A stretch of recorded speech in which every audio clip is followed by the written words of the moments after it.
Office de radio et télévision du Mali, bienvenue sur notre antenne à Bamako, il est 9 heures.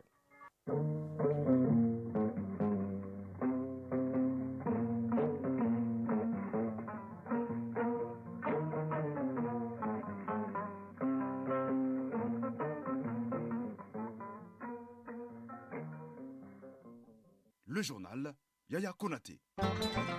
À la une de l'actualité de ce lundi 1er mai 2023, la célébration de la Journée internationale du travail dans un contexte difficile au Mali. Le gouvernement rassure les travailleurs, il tiendra tous ses engagements vis-à-vis des partenaires sociaux et privilégiera le dialogue social comme moyen de règlement des conflits. C'est le ministre en charge du travail qui l'affirme, vous l'entendrez dans ce journal.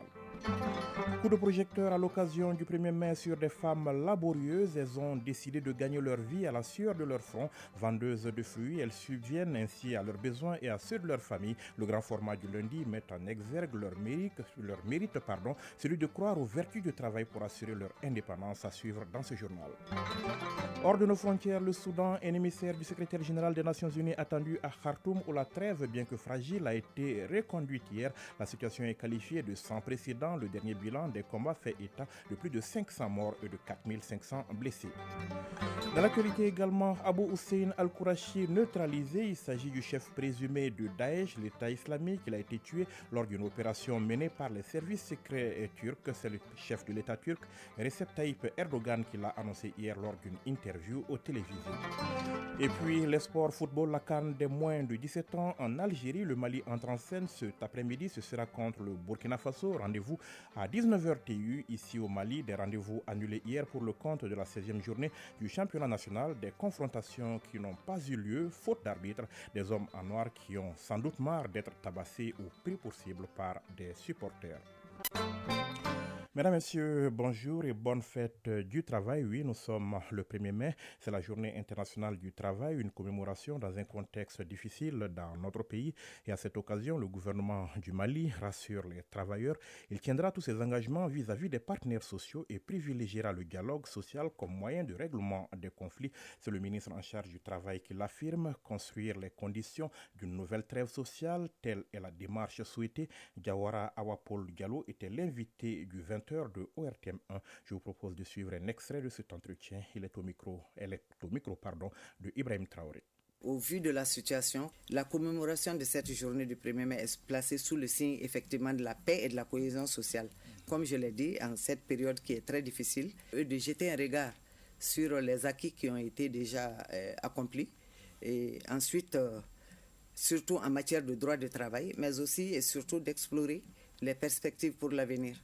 Donc pour nous-mêmes, dans cette recherche de paix et de cohésion sociale, le gouvernement a privilégié et continue à privilégier le dialogue social. C'est le dialogue social qui est notre défi permanent au niveau du gouvernement. Et le dialogue social est une nécessité évidente pour tout le monde d'aboutir à un développement durable. Ce dialogue social constitue donc un moyen pour nous de réalisation du progrès économique à travers la consultation et l'adhésion aux politiques sociales, toutes choses qui concourent à la consolidation de la paix. Nous avons des préavis de grève que nous gérons. Tous les préavis de grève qui nous parviennent, nous engageons le dialogue social. En ce qui concerne la trêve sociale, elle se manifeste généralement par la signature d'un accord entre le gouvernement, le patronat et les syndicats. L'exemple récent de trêve sociale au Mali, c'est celle de 2022. Suite aux sanctions illégales de la CEDEAO, le président de la transition chef de l'État, le colonel Assimi Goïta, a demandé une trêve sociale à l'issue de son discours à la nation le 10 janvier 2022 et a ensuite appelé les travailleurs à l'unité pour faire face à cette situation. Pratiquement tous les travailleurs, à travers leurs syndicats respectifs, ont répondu favorablement. Donc permet à notre pays de poursuivre concomitamment la gestion des crises multiformes. Donc s'agissant maintenant de la situation actuelle, c'est ensemble avec les partenaires sociaux, gouvernement, patronat, syndicats, que nous allons construire les conditions d'une nouvelle trêve sociale qui passera, à mon avis, par l'adoption du pacte de stabilité sociale et de croissance. Et à tous les partenaires sociaux, à tous les travailleurs, rassurer d'abord tous les travailleurs de tous bords que le gouvernement reste engagé à poursuivre avec détermination la mise en œuvre des protocoles d'accord. Conclut que le gouvernement, en concertation avec les partenaires sociaux également, mettra en œuvre les recommandations de la conférence sociale dans le cadre de l'adoption du pacte de stabilité sociale et de croissance et de mise en œuvre du plan d'action de ces recommandations. Yawara Awapol Diallo, ministre du Travail, de la fonction publique et du dialogue social.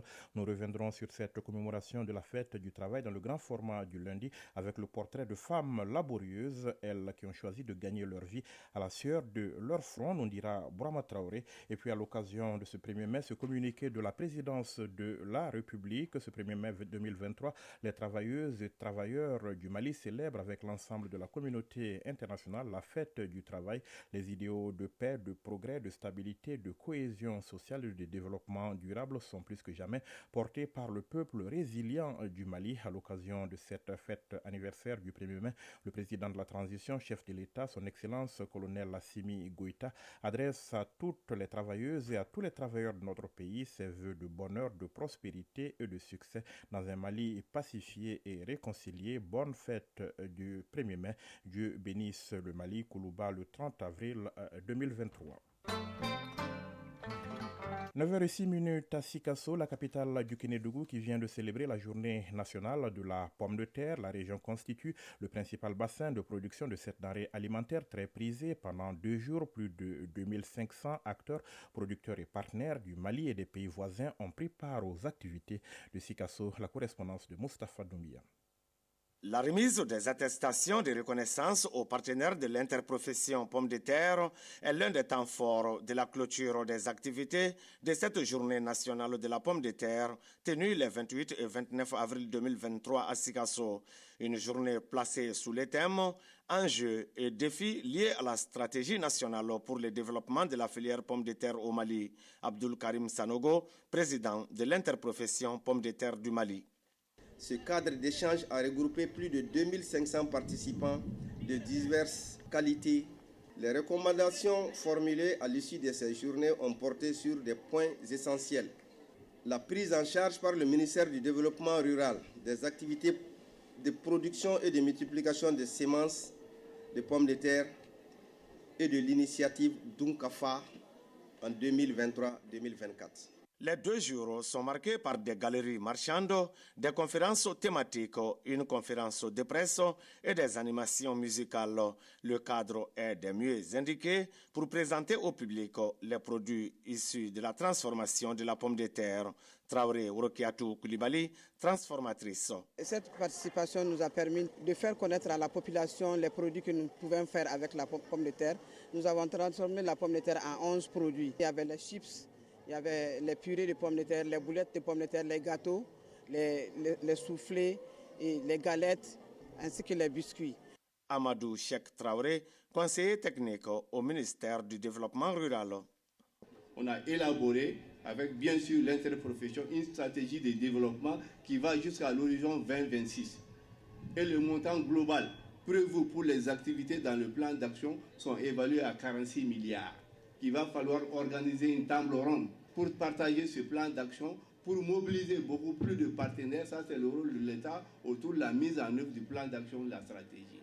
La première édition de la Journée nationale de la pomme de terre a bénéficié de l'accompagnement du Conseil régional de Sikasso, du projet Feed the Future Sougou-Iriwa, de l'USAID et d'autres partenaires. Sikasso, Mustapha Doumbia et Amadou Dolo pour l'ORTM. Il est 9h09 à Sévaré, laïcité et liberté de religion, 2 concepts au centre d'un forum interreligieux tenu à Mopti. Il était organisé par le Conseil régional de la jeunesse en collaboration avec l'Union des jeunes musulmans du Mali et le collectif des intellectuels chrétiens. Une centaine de jeunes de la région y ont pris part. De Mopti, la correspondance de Boubacar Sankaré. Quelle compréhension de la laïcité au Mali? La question était au centre d'un forum des jeunes interconfessionnels pour le renforcement du dialogue et la cohésion sociale.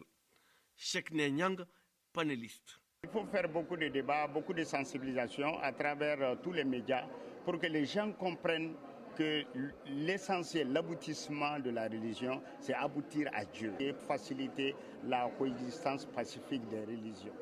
Ces assises entendent renforcer les connaissances d'une centaine de jeunes de la Venise malienne sur les principes de la laïcité et la liberté des religions au Mali et les engager pour une meilleure diffusion des informations reçues. Modibo Traoré, président du conseil régional de la jeunesse de Mopti. Pour une bonne compréhension du mot laïcité, avec la collaboration de l'Union des jeunes musulmans et le collectif des jeunes chrétiens, nous sommes aussi appelés à donner une bonne information pour que les uns et les autres puissent comprendre le rôle même de la jeunesse pour la promotion de cette laïcité. Issa Pléa, deuxième adjoint sortant du préfet de Mopti. Il est impérieux que l'autonomie ou la neutralité de l'autorité de l'État apparaît indispensable pour maintenir la paix. Elle est à ce titre inhérente à la laïcité des institutions étatiques qui doivent être débarrassées formellement de toute influence ou connotation religieuse. Ce forum initié par le Conseil régional de la jeunesse de Mopti a bénéficié de l'appui technique et financier des ONG Church for Common Ground et Jeunesse en Mission. Mopti Boubacar Sankaré et Suleiman Tebsougué pour l'ORTM. À 9h11, voyons ce qui fait l'actualité hors de nos frontières. Le Haut-Commissariat des Nations Unies pour les réfugiés s'inquiète d'un fort afflux de réfugiés soudanais en Centrafrique. Environ 6000 personnes, essentiellement des femmes, ont fui le Soudan vers la Centrafrique 2 semaines après le début de violents affrontements entre l'armée soudanaise et les paramilitaires, selon un communiqué du HCR publié hier. Sur place à Khartoum, la très fragile trêve de 3 jours, peu respectée d'ailleurs, a été reconduite hier, quelques heures avant son expiration. Le dernier bilan des combats fait état d'au moins 528 morts et près de 4600 blessés. Le secrétaire général des Nations Unies, Antonio Guterres, a envoyé un émissaire dans le pays pour faire face à une situation qu'il qualifie de sans précédent. Saturé par un afflux de migrants, Djibouti serre la vis. Son ministre de l'Intérieur annonce des opérations pour maîtriser ces flux pour des questions de sécurité et de santé publique. Le gouvernement de Djibouti a annoncé hier une campagne de répression de l'immigration clandestine. Les étrangers en situation irrégulière exerçant une activité informelle seront enregistrés et seront dotés d'un document de circulation si leur employeur les déclare, tandis que ceux sans activité sont invités à repartir immédiatement et volontairement vers leur pays d'origine. Théoriquement, les clandestins disposent d'un délai de 30 jours pour se conformer aux nouvelles règles, mais selon la télévision publique, environ 3000 personnes ont été arrêtées hier par la police en vue d'être expulsées. Une opération d'urgence pour combattre la criminalité et le trafic des produits illicites constatés dans un secteur de la ville de Djibouti, confirme le ministre de l'Intérieur. Au terme d'une visite de 3 jours en Hongrie où l'accent a été mis sur l'accueil des réfugiés, le pape François a célébré hier une messe en plein air derrière l'imposant parlement de Budapest où se sont massés des dizaines de milliers de personnalités politiques, des personnes handicapées ou de simples fidèles. S'il a remercié à plusieurs reprises les Hongrois pour leur accueil des Ukrainiens, le souverain pontife a multiplié les mises en garde pendant son voyage contre le repli et les fermetures. Pour son 41e voyage international, François a mené un délicat exercice diplomatique dans ce pays d'Europe centrale qui a bâti des clôtures à ses frontières lors de la crise des migrants en 2015 et détenu des réfugiés dans des zones de transit au nom de la défense de la civilisation chrétienne.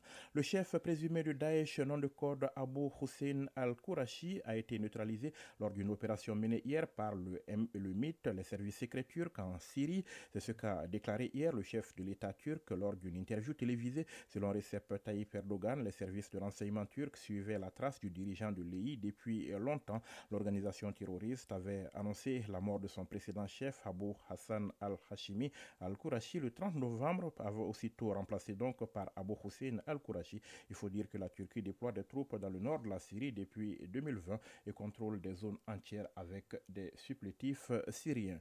Washington promet de soutenir le processus de paix entre l'Arménie et l'Azerbaïdjan, promesse du secrétaire d'État Anthony Blinken lors de conversations distinctes avec leurs dirigeants. Il a en outre appelé à l'ouverture de la route vitale pour l'enclave disputée du Nagorno-Karabakh. Lors de son entretien avec le président azerbaïdjanais Ilham Aliyev, Anthony Blinken a exprimé la profonde inquiétude des États-Unis après l'installation par l'Azerbaïdjan d'un barrage routier à l'entrée du corridor de Lachin qui pourrait saper les efforts visant à instaurer la confiance dans le processus de paix, a rapporté le porte-parole du département d'État donc américain Matthew Miller dans un communiqué. Retour ici au Mali avec le grand format du lundi qui va à la rencontre de 3 dames qui ont choisi de gagner leur vie à la sueur de leur front. Elles sont vendeuses de fruits et opèrent au fameux Namasadanga, c'est au bord du fleuve, non loin du pont des Martyrs, un métier qui leur permet de subvenir à leurs besoins et à ceux de leur famille. À l'occasion de la célébration de la Journée internationale du travail, projecteur sur ces épouses qui croient à la valeur du travail pour assurer leur indépendance. C'est dans le grand format du lundi et c'est signé Bourama Traoré. C'est une journée de jeudi très ensoleillée à Bamako avec une température qui frôle les 43 degrés. Malgré cette forte chaleur, le marché des bananes, connu sous le nom de Namasadanga en Bamanankan, affiche son décor habituel, bien rempli et très animé. Dans cette atmosphère surchauffée, une femme d'une trentaine d'années attire l'attention. Habillée en wax jaune, teint clair, avec une taille moyenne d'1,60 m, Assistant Sidibé est occupée à décharger des paniers de fruits. Elle est aidée dans cette tâche par un jeune homme. Assistant Sidibé est donc une vendeuse de fruits au marché des bananes. Un marché bien approvisionné, comme illustrent les étals d'Assistant Sidibé, bien achalandés. Je m'approvisionne au marché de Médine, à Yanfolila et dans le Mandi. Mariam Koulibaly, avec une sacoche autour de la hanche qui sert de porte-monnaie, est aussi une habituée du marché des bananes. Occupée à décompter ses fruits, elle n'a connu que ce travail et cela fait des années. Je vends des fruits, notamment la banane, les oranges et la pomme. Depuis 15 ans, le quotidien de Mariam Koulibaly n'a donc pas connu d'évolution. Chaque jour, c'est la même destination, le marché des bananes pour vendre des fruits. Je vends le kilogramme de banane à 600 francs, l'orange entre 1000 et 1500 francs, le raisin à 4000 francs CFA. Dans cet environnement où le point commun est la recherche du pain quotidien, une sexagénaire et doyenne dans cette activité est à la tâche. Bassan Traoré vend des fruits depuis une trentaine d'années. Je vends de la mangue, de l'orange, de la banane et de l'ananas depuis 30 ans. Au-delà d'assurer une indépendance économique, la vente de fruits est devenue la passion de Bassan Traoré, visiblement très heureuse d'exercer un métier qui semble nourrir son homme. Grâce à ce travail, j'ai pu inscrire mes enfants à l'école et je paie leur scolarité. Ça, c'est important. Je parviens également à subvenir à leurs besoins en termes d'habillement et de nourriture. Comme Bassan Traoré, Mariam Koulibaly et Assistant Sidibé tirent également profit de cette activité, grâce à laquelle d'ailleurs elle ne tend plus la main aux autres. Je parviens à subvenir à mes besoins, à ceux de mes enfants. J'appuie souvent mon mari. Quand j'achète par exemple 50 000 francs de fruits, je peux gagner entre 9 000 et 10 000 francs CFA comme bénéfice. Grâce à ce travail, j'ai pu m'acheter un terrain et commencer à le construire. Dans ce secteur informel, les difficultés ne manquent pas. La principale contrainte qu'évoque Mariam Koulibaly est relative au contrôle inopiné des agents de la mairie. Je souffre beaucoup à cause des agents de contrôle de la mairie, du fait que je vends au bord de la route. C'est ma grande difficulté. Malgré les difficultés, Assistant, Mariam et Bassan ne sont pas prêtes à abandonner ce travail, devenu pour elles la principale source de revenus. Ces mères de famille croient à la valeur du travail pour assurer leur indépendance.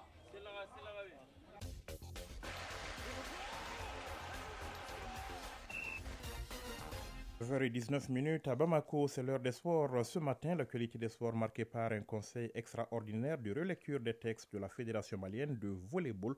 C'était en marge de l'Interligue Dames qui a pris fin hier. Et en foot, l'actualité, c'est bien évidemment le championnat national de foot avec ses matchs annulés hier, faute d'arbitre.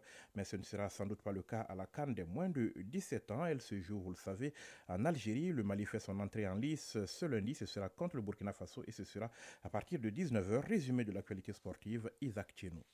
Coupe d'Afrique des moins de 17 ans, le Mali entre en lice ce lundi à partir de 19h. Ce serait contre le Burkina Faso.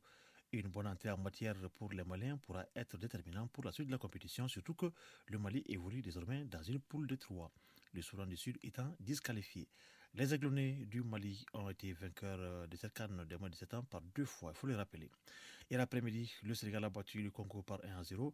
Dans la deuxième rencontre d'hier, le Nigeria a gagné face à la Zambie par ce même score de 1-0 et le Maroc l'a emporté face à l'Afrique du Sud 2-0. En ouverture, le pays hôte, l'Algérie, a battu la Somalie par 2-0 samedi. Précisons que le Mali joue contre le Burkina Faso à Annaba. Sur le plan national, le championnat national de Ligue 1, la 16e journée devait se poursuivre hier. Mais la rencontre AS Bamako Yele Olympique, AS Police Yosekita et Afrique du football élite 11 créateurs n'ont pas finalement eu lieu pour faute d'arbitre. Certainement que l'incident qui a causé la blessure d'un arbitre à Koulikoro lors du match de la Coupe du Mali est à la base de cette absence des arbitres. Mais toujours au compte de cette 16e journée, le choc entre le Salman de Bamako et l'AS Bakaria n'a pas connu de vainqueur. C'est un score nul et vierge qui a sanctionné cette rencontre. Les deux autres matchs de ce samedi, Bien FC Isfas et COB US Bougni, ont été reportés pour absence d'arbitre. Et puis, volleyball, l'Interligue Dames a pris fin hier avec le sacre de Daudabougou aux dépens de l'Isfas battu au tie-break 3-7-2. En marge de cette compétition, la Fédération malienne de volleyball a tenu un conseil extraordinaire de relecture de texte. Pour plus de précision, nous vous proposons d'écouter le président de la Fédération malienne de volleyball, Abdelrahman Dabélé, au micro de Abdul Karim Kaba. L'État du Mali, depuis un certain moment, a pris des dispositions pour une certaine harmonisation des textes des disciplines sportives et un document sous forme d'arrêté et de statut type a été validé par l'État du Mali en collaboration avec la Direction nationale des sports, le comité olympique et toutes les fédérations maliennes. C'est ce document aujourd'hui qui est en train d'être harmonisé par les différentes fédérations nationales. Aujourd'hui, la Fédération malienne de volleyball va tenir une assemblée générale extraordinaire pour adapter ces statuts-là à la discipline de volleyball. Vous n'êtes pas sans savoir que le volleyball n'est pas comme toutes les disciplines, parce que nous avons une discipline de volleyball indoor et une discipline de volleyball de beach volley. Donc il faut adapter la situation à notre discipline et faire de telle sorte que ce document soit approuvé par l'ensemble des ligues de Bamako et des régions, donc sous forme d'assemblée extraordinaire, et que ce document désormais serve de guide pour la gestion de la Fédération malienne de volleyball. Quel est l'intérêt de cette relecture? Alors, c'est vraiment une harmonisation. Et il y a des choses qui sont applicables au volleyball, il y a des choses qui ne le sont pas. Donc la relecture va nous permettre de voir quels sont les articles qui sont adaptables au volleyball ou que nous pouvons améliorer, mais de telle sorte à rester dans l'esprit de l'arrêté qui a été validé par les plus hautes autorités et les autres fédérations. Donc nous allons rester dans cette dynamique-là, l'adapter à notre contexte et faire de telle sorte à ce que ce document puisse permettre au volleyball de bien se développer et de toutes les disciplines de bien se développer pour éviter les quiproquos qu'on a l'habitude de constater lors des élections ou lors de la gestion d'une manière générale des différentes fédérations. Et ce document type va permettre d'éviter beaucoup de conflits inutiles dans la gestion des fédérations. On termine par le basketball pour dire que hier, au cours de la troisième journée en retard, le Salman de Bamako a battu Attaque Club de Kidal 58-38 et le match a concerné les hommes.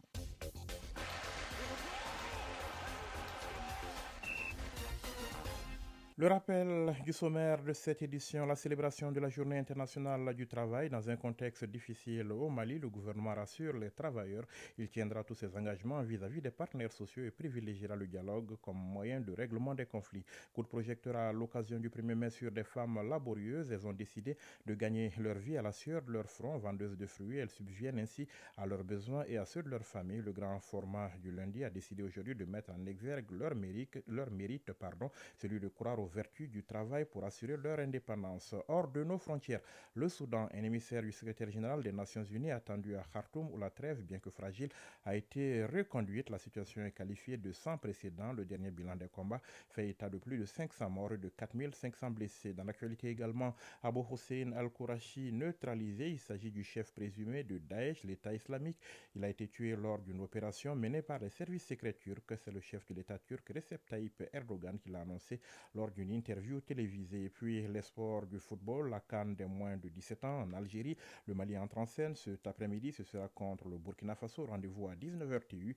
Ici au Mali, des rendez-vous annulés hier pour le compte de la 16e journée du championnat national. Des confrontations qui n'ont pas eu lieu faute d'arbitres, des hommes en noir qui en ont sans doute marre d'être tabassés au plus possible par des supporters. Il est 9h passé de 24 minutes à Bamako. C'est la fin de ce journal.